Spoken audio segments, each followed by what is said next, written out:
एक दुल्हन अपने मन के बात कहतरी। कैसे कहतरी सुनी सभी।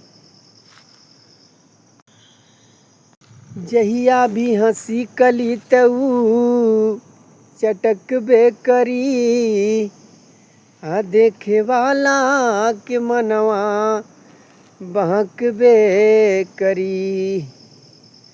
चाहे बगिया में केतनो संभर के चला, काट बात अचरा हटकबे करी। हर गवना करा के राजा जी,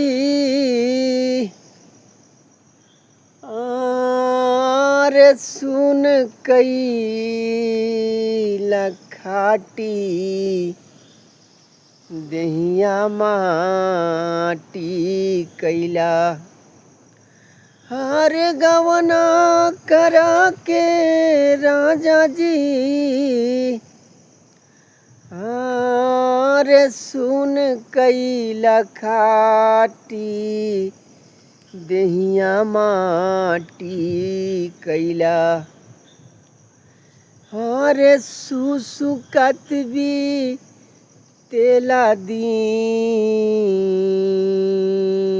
राती, देहिया माटी कैला।